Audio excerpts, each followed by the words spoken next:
Condensation या step growth polymerisation के दौरान एक्सटेंट ऑफ रिएक्शन और पॉलीडिस्पर्सिटी इंडेक्स कैसे निकालते हैं और इनमें क्या कोरिलेशन होता है। नमस्ते, मेरा नाम मनदीप दलाल है और इस लेक्चर में हम इन्हीं प्रश्नों के उत्तर खोजने की कोशिश करेंगे।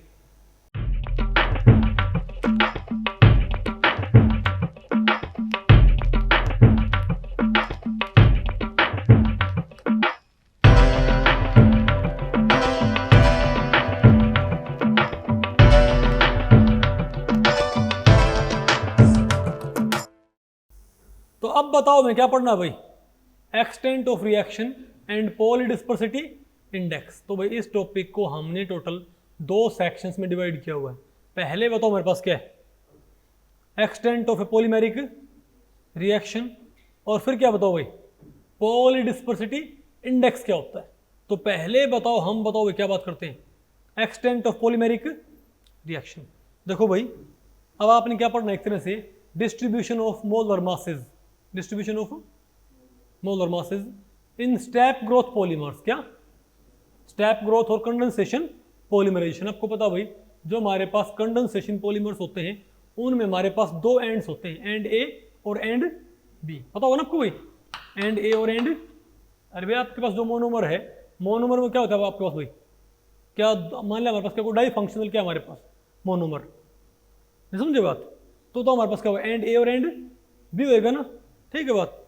तो मैं आपसे पूछूं भाई कि आप ये बताओ भाई जो ग्रुप ए है, फिर आपको पता भाई ये जो ए बी होंगे, अरे भाई एक का ए क्या होगा दूसरे के बी से अटैच हो जाएगा भाई, यानी एक मोनोमर का बी ग्रुप किससे अटैच हो जाएगा बताओ, दूसरे के ए ग्रुप से। अरे कोई वाटर मॉलिक्यूल निकल के, पता होगा ना को कंडेंसेशन का, ठीक है। फिर भाई बताओ हमारे पास क्या बनेगा, हमारे पास बनेगा, बोलो भाई, ए बी ए बी, नहीं ऐसे नहीं हमारे पास भाई, अभी ऐसे बन जाएगा हमारे पास पूरी चेन, बल्कि ऐसे बना दो इसको, इजंट इट। तो इसमें भाई तो जब ये रिएक्शन प्रोसीड करेगी ना, तो आपने देखना है कि रिएक्शन का एक्सटेंट क्या है, रिएक्शन का एक्सटेंट तो कैसे मालूम करते हैं। तो भाई किसी स्टेप ग्रोथ, तो ये पी अगर मैं क्या मान लेता हूँ, एक्सटेंट ऑफ पॉलीमराइजेशन, ठीक है हमारे पास एक्सटेंट ऑफ पॉलीमराइजेशन। तो बताओ तो क्या बोलेंगे, बोलो भाई n naught minus n by n, जहां पर एन नोट तो क्या है, एन तो क्या बताओ भाई, एन तो क्या है, ग्रुप्स का नंबर बताओ क्या भाई, भाई एन तो क्या हमारे पास क्या है, स्टार्टिंग में ग्रुप ए का एक तरह से नंबर, और एन क्या है, ग्रुप ए ग्रुप का नंबर भी स्टार्टिंग में, और भाई बताओ एन नोट क्या है, नहीं एन नोट तो क्या है, ग्रुप ए का स्टार्टिंग में नंबर, और एन क्या है, ग्रुप ए का नंबर ऑफ ग्रुप से आफ्टर टाइम टी, ठीक है बात। तो आपने देखना है कि कितने ए ग्रुप, बोलो fraction of the group undergoing, sorry fraction of the group A, बोलो भाई अंडरगोइंग पॉलीमराइजेशन, अंडरगोइंग पॉलीमराइजेशन, बताओ क्या है हमारे पास, बोलो भाई तुम क्या बोलेंगे, तो बोलो भाई, तो इसको हम क्या बोलते हैं, एक्सटेंट ऑफ पॉलीमराइजेशन। क्या, अरे भाई जितने ए ग्रुप रिएक्ट कर चुके हैं उनके फ्रैक्शन को हम क्या बोलते हैं, उनका एक्सटेंट ऑफ पॉलीमराइजेशन। और कैसे निकलता है वही, तो आप ये बताओ एन नोट ग्रुप थे, एन ग्रुप बचे हुए हैं, एन नोट इसको भाई पी से रिप्रेजेंट करते हैं, तो एन नोट ग्रुप थे, एन बचे हुए हैं, तो कितने ग्रुप खत्म हो गए, एन नोट माइनस एन क्या हो गया, खत्म हो गया ना ग्रुप ए, डिवाइडेड बाय तो क्या भाई टोटल कितने हमारे पास, एन नोट, भाई हमारे पास टोटल ग्रुप हमारे पास बताओ कितने थे हमारे पास भाई, एन नॉट, इजंट इट। तो भाई बचे हुए ग्रुप, सॉरी एन नॉट क्या है, इनिशियल ग्रुप, एन क्या है बचे हुए ग्रुप, तो जितने ग्रुप खत्म हो गए वो क्या है, n naught minus n divided by total n. ये बताओ हमारे पास क्या आ गया, extent of polymerisation, isn't it. इसको बोलते हैं पी से भाई। फिर क्या है, fraction of the group remain unreacted. अच्छा बताओ भाई, आपको पता है पी, अरे भाई मैं कहूं अगर पी क्या है, fraction of the group reacted, बोलो भाई नहीं समझे बात। मैं कहूं एक्स क्या है, fraction of the group reacted, और वाई क्या है, fraction of the group unreacted. तो x प्लस वाई क्या आएगा मेरे पास, 1 ही है क्या। तो अगर मैं y, तो fraction of the group reacted क्या है, x, fraction of the group unreacted क्या है, जैसे जैसे जैसे भी क्या होते हैं, मोल फ्रैक्शन होते हैं।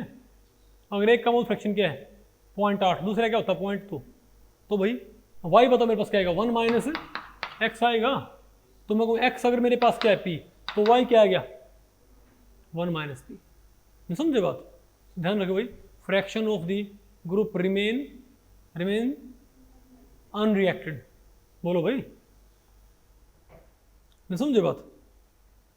तो क्या भाई 1 माइनस क्या, तो क्या मेरे पास 1 बाई एन नोट आएगा ना भैया। तो मेरे पास क्या आएगा n naught minus n by n naught, ये मेरे पास क्या आएगा भाई। कितने ग्रुप ने रिएक्ट किया है, नहीं सॉरी अनरिएक्टेड, कितने बचे after time t, n, total क्या है एन नॉट। आ गया ना, जोड़ने पर वापस वन बन जाएगा। है आपको। और बताओ क्या हमारे पास, पॉलीडिस्पर्सिटी इंडेक्स। तो भाई अब आप ये पढ़ो कि पॉलीडिस्पर्सिटी इंडेक्स क्या होता है। ये मैं आपको बताऊं, एक तरह से मेजरमेंट होता है हेट्रोजेनिसिटी ऑफ द सैंपल। तो पॉलीडिस्पर्सिटी इंडेक्स क्या होता है भाई, it is a measure of heterogeneity of the polymeric sample, कि भाई पॉलीमेरिक सैंपल कितना हेट्रोजीनियस है। आपको ऐसे कैसे भाई, मान लिया सारे के सारे जो पॉलीमेरिक मॉलिक्यूल हैं उनका एक सा मास नहीं है भाई, सारे के सारे पॉलीमेरिक सैंपल्स का एक सा मास नहीं होगा ना, कुछ का मास अलग कुछ का मास अलग भाई, समझे बात। अरे बोलो भाई, तो हम क्या बोलेंगे कि हमारा बताओ भाई पॉलीमेरिक सैंपल तो क्या एक तरह से, बोलो भाई हेट्रोजीनियस। अगर किसी पॉलीमेरिक सैंपल में सारे मॉलिक्यूल्स का एक सा मास नहीं है तो हम क्या बोलते हैं इसको भाई, कि कैसा ये पॉलीडिस्पर्स्ड सैंपल। क्या ये पॉलीडिस्पर्स्ड सैंपल। और इसको हम क्या बोलेंगे, पॉलीडिस्पर्सिटी। सैंपल को हम क्या बोलेंगे, पॉलीडिस्पर्स्ड। और अगर सारे मॉलिक्यूल्स एक सा मास हो तो हम क्या बोलेंगे, मोनोडिस्पर्स्ड सैंपल। ये आपको है क्या, बोलो भाई। तो भाई तो इसको बोलते हैं पीडीआई। क्या बोलते हैं इसको भाई, पीडीआई। और इसको कैसे मेजर करते हैं, मतलब पीडीआई को, तो पीडीआई पॉलीडिस्पर्सिटी इंडेक्स, पॉलीडिस्पर्सिटी इंडेक्स।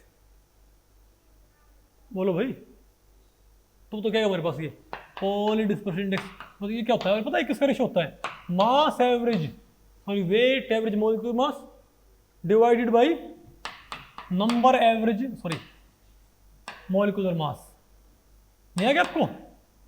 तो बताओ पीडीआई निकालते कैसे, पीडीआई कैसे निकालते हो। तो भाई अगर पीडीआई, अगर आपको क्या बता रखा है, अगर आपको वेट एवरेज मॉलिक्यूलर मास बता रखा है और नंबर एवरेज मॉलिक्यूलर मास बता रखा है, तो सिंपली क्या कर, दोनों का आपस में डिवाइड कर दो भाई, तो आपके पास तो क्या आ जाएगा, पॉलीडिस्पर्सिटी इंडेक्स। चलो इसी के ऊपर मैं आपको एक क्वेश्चन बताता हूँ जो नेट में रखा है पार्ट सी में 4 नंबर में। ये कहता है, शायद 2 नंबर में, ये कहता है एक पॉलीमेरिक सैंपल में ये डेटा भाई दिया आपको आया कि नहीं आया। पॉलीडिस्पर्सिटी इंडेक्स में क्या बोलते हैं, इसको बोलते हैं, नहीं आपको समझाया। ओके, और एक बात और भाई, और ये क्योंकि हमेशा और पॉलीडिस्पर्स्ड सैंपल के लिए, पॉलीडिस्पर्स्ड सैंपल्स के लिए बताओ ये क्या होता है हमारे पास भाई, एम डब्ल्यू क्या होता है, ज्यादा होता है किसे, एम एन से। समझ गए बात। तो हम क्या बोलेंगे कि पीडीआई क्या आएगा, हमेशा पॉलीडिस्पर्स्ड सैंपल के लिए पीडीआई क्या ग्रेटर देन 1 आएगा। लेकिन मोनोडिस्पर्स्ड सैंपल में, अब पॉलीडिस्पर्स्ड सैंपल में क्या होता है, वेट एवरेज मास क्या आएगा, ज्यादा आएगा, नंबर एवरेज मास क्या आएगा, कम आएगा। तो उनका रेशियो क्या आएगा, 1 से ग्रेटर।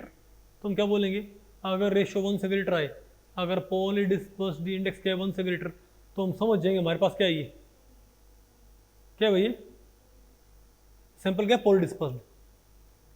नहीं है आपको, यानी इसका भाई। और अगर मान लिया बताओ क्या है, बताओ। और मोनोडिस्पर्स्ड में क्या आएगा बताओ, बोलो भाई मोनोडिस्पर्स्ड में क्या आएगा हमारे पास, पीडीआई 1 आएगा। क्या आएगा, इसका मतलब बताओ क्या इनमें क्या होता है, इनमें वेट एवरेज मॉलिक्यूलर मास क्या होता है, नंबर एवरेज मॉलिक्यूलर मास के बराबर होता है। नहीं आपको, एक बार वही नेट में क्वेश्चन आ रखा है, कहता है एक बार वही नेट में क्वेश्चन आ रखा है एक सेकंड भाई। हेलो,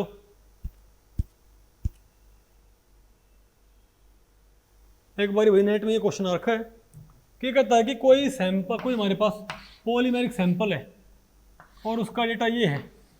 यहाँ पर क्या, number of molecules, number of molecules, और ये क्या है, मॉलिक्यूलर वेट। तो एक 10 का तो क्या है 1000, और 50 का बताओ क्या हमारे पास 2000, और 40 का बताओ क्या हमारे पास 4000। बोलो भाई, ठीक है। तो आपने बताओ यहाँ पर, आपने बताओ यहाँ पर क्या कैलकुलेट करना है। आपने यहाँ पर भाई पीडीआई का कैलकुलेट करना है। तो भाई फिर 4 ऑप्शन पूछ रखे, ये बताओ इसका पीडीआई, इसका ये क्या है मॉलिक्यूलर वेट है भाई, ये नहीं है आपको। तो बताओ इसका पीडीआई क्या होगा। 4 ऑप्शन दे रखे। ऑप्शन ए क्या है, वो ये है 85,000/27। बी ऑप्शन है 85/81, और सी ऑप्शन है 850/729, और डी ऑप्शन है 729/850। बोलो भाई 4 ऑप्शन ये क्वेश्चन एट में रखा भाई, आई थिंक पार्ट बी में। बताओ क्या है हमारे पास ये। तो हमें क्या करना है, हमको पता है पीडीआई का फॉर्मूला क्या होता है भाई, हमको पता है ना कि पॉलीडिस्पर्सिटी इंडेक्स का फॉर्मूला क्या होता है, weight average molecular mass divided by number average molecular mass. तो बताओ भाई आप वेट एवरेज मॉलिक्यूलर मास आप कैसे निकालोगे। बताओ MW का फॉर्मूला क्या था हमारे पास, क्या होता है NIMI square by NIMI summation, ये आएगा ना भाई। तो मैं आपको बताऊं भाई, इसको वैसे सॉल्व करने पर NIMI स्क्वेयर ना, बोलो भाई बताओ इसको आप कैसे सॉल्व करोगे, बताओ भाई। और ये बताओ मेरे पास क्या आएगा वे, और ये क्या नंबर एवरेज क्या है मेरे पास। अरे भाई हमारे पास नंबर एवरेज मोलिक्यूलर मास क्या आएगा, बताओ। अरे भाई ये बताओ मेरे पास क्या आएगा, NIMI समेशन बाई NI आएगा ना। तो आपने बताओ क्या करना भाई।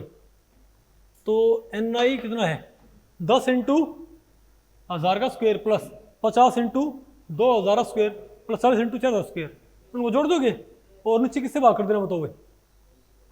10 into this into this into this, समझ गए बात भाई, उनका समेशन।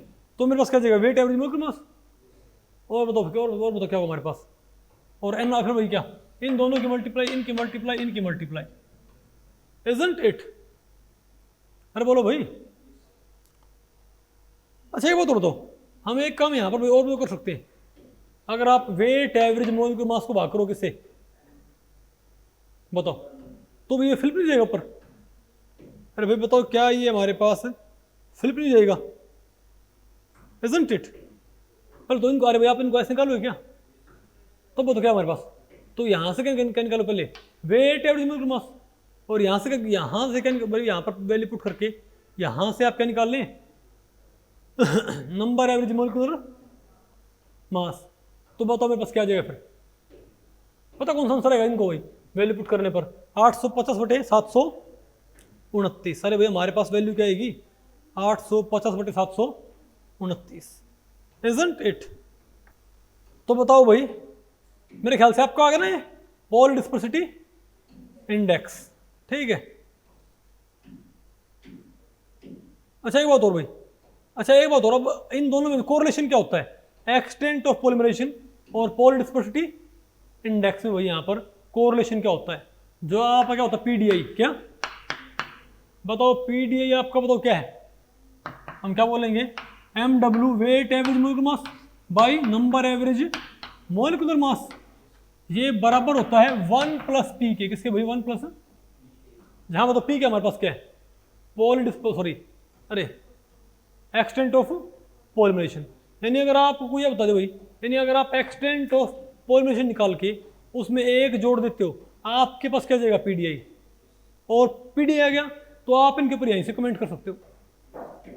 नहीं है क्या आपको? तो अगर भाई क्या बता रखा पीडीआई, सॉरी, अगर आपको एक्सटेंट ऑफ पॉलीमरेशन बता रखा है तो उसमें एक जोड़ के आप क्या निकाल सकते हो, पीडीआई, या फिर weight average molecular mass divided by number average molecular mass. इनसे आप इजीली बताओ क्या मालूम कर सकते हो भाई, पॉलीडिस्पर्सिटी इंडेक्स। ये किसके लिए होता है बताओ भाई, बताओ, कंडेंसेशन और स्टेप ग्रोथ पॉलीमर्स के लिए। मालूम पड़ गया आपको ये? ठीक है। अच्छा तो और ध्यान रखियो, मोनो डिस्पोज्ड के लिए बताओ, मोनो डिस्पोज्ड के लिए बताओ पीडी क्या होगा, 1 होगा। इसका मतलब एक्सटेंट ऑफ रिएक्शन क्या भाई, होना हो, देखो यहाँ से कई बातें प्रूव होती है भाई। अब मैं ये कहूँ कि पीडीआई जो होता है बताओ क्या होता है मोनो डिस्पोज्ड के लिए, 1, और भाई इनके लिए बताओ क्या होता है पीडीआई, बताओ क्या हमारे पास, अरे भाई और ग्रेटर देन क्या आएगा, 1 आएगा। ठीक है, तो हम क्या बोलेंगे बताओ, अगर पीडी 1, अगर मोनो डिस्पोज्ड के लिए पीडी क्या है, 1 आया है, इसका मतलब वेट एवरेज मोलिकुलर मास और भाई नंबर एवरेज मोलिकुलर मास दोनों क्या होंगे, बराबर होंगे। और दोनों बराबर से मतलब क्या है, रेशियो 1 होगा हमारे पास। यानी ये पी क्या है बताओ, यानी एक्सटेंट ऑफ पॉलीमरेशन पर बताओ क्या पक्की बात, 0। हम क्या बोले इसको भाई, 0 बोलेंगे ना, तभी तो मेरे पास रेशियो क्या आएगा, 1 आएगा, इजंट इट? अरे बोलो भाई। और यहां बताओ हम क्या बोलेंगे, और अगर मान लिया MW क्या ज्यादा किससे, MN से, तो हम क्या बोलेंगे, P is greater than 0, isn't it? अरे बोलो भाई, तो हम क्या बोलेंगे, फॉर पॉलीडिस्पर्स्ड, और ये बताओ क्या, फॉर मोनोडिस्पर्स्ड, इजंट इट? तो भाई इस लेक्चर में तो ना ही, अगर इस लेक्चर के बारे में आपके कुछ प्रश्न या सुझाव हैं तो आप मुझे नीचे कमेंट सेक्शन में पूछ सकते हैं, मैं उनके उत्तर देने की पूरी कोशिश करूंगा। तो ठीक है, मिलते हैं अगले लेक्चर में, तब तक के लिए नमस्ते।